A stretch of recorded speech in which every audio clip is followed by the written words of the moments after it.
My name is Meghan Bradshaw. I am 26 years old and I am from Charlotte, North Carolina. I have been sick for about 4 years. It started when I was living in Seattle. I was living out on the West Coast after college, and soon after I moved there, I started experiencing some very seemingly random and odd symptoms. Things that didn't really seem to make much sense and just seemed really weird. I had seen a number of doctors, from primary care physicians to rheumatologists, sports medicine doctors, orthopedic specialists, and I kind of got a lot of dismissal from them. Nobody could really pinpoint exactly what was going on. I was moved in April 2017 to Nashville, Tennessee for my job, and soon after arriving, my sickness kind of took a turn for the worst. I became completely immobile. I was unable to walk, unable to lift a glass to my mouth or turn on a sink, hold a toothbrush. My mom had to come take care of me for a few weeks, and at this point we were kind of at a loss. I had gone to the emergency room and they sent me home within 2 hours. They said that they saw nothing wrong. They could prescribe me some steroids and that was all that they could recommend. And then I finally got in with another rheumatologist specialist who had, now knowing, misdiagnosed me with rheumatoid arthritis. And for about 2 years I treated with steroids and chemotherapy drugs, which took a toll on my body and aggravated what I now know is Lyme and co-infections, more severely, to the point that I became immobile once again. I was experiencing other issues from those drugs. At the age of 26, I had to undergo a bilateral hip replacement as a result of being on prednisone for a prolonged period of time. I have had to move back home with my parents, and I'm very thankful that they've been able to take care of me for going on 5-6 months now. I've been pretty much bedridden.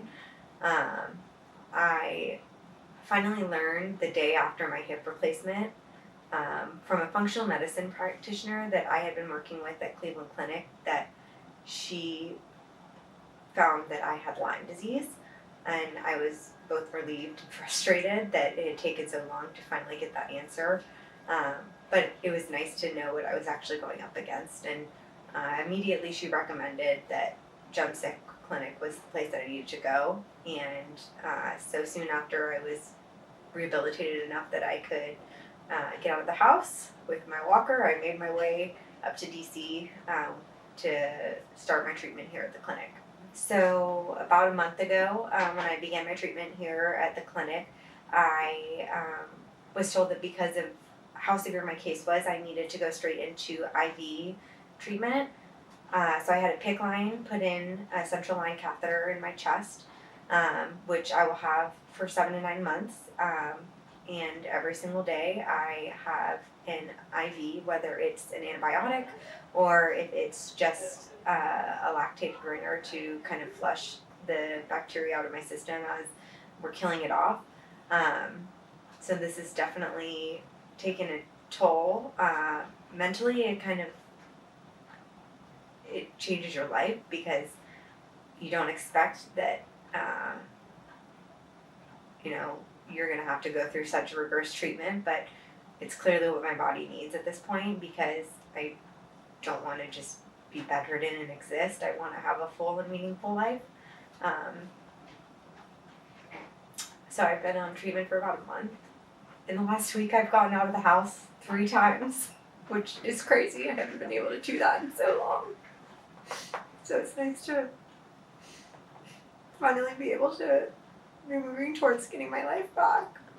I think that it's really important to be an advocate for yourself, because unfortunately, from my experience, I've learned that, not every doctor has the right answers for you. And so to keep pushing and make sure that you are relentless in finding the best care, and, find a doctor or a clinic like Jemsek that will really work with you and, has the right treatment plan, uh, and is really working alongside you to make sure that you are most comfortable with everything that you're going through.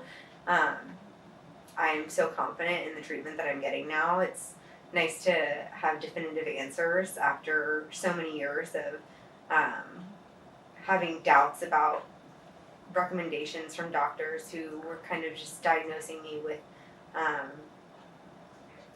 with things to mask the symptoms rather than actually treating the root cause. And I think it's so important for anybody who has Lyme to make sure that they are doing their part to share their story with, their friends and their family, with the people who are in their life, because the more people that we educate on what this disease is and how it can really affect people and what an epidemic it is, the further we will progress with making sure that access to adequate health care for Lyme it's easily accessible for anybody who's dealing with this disease.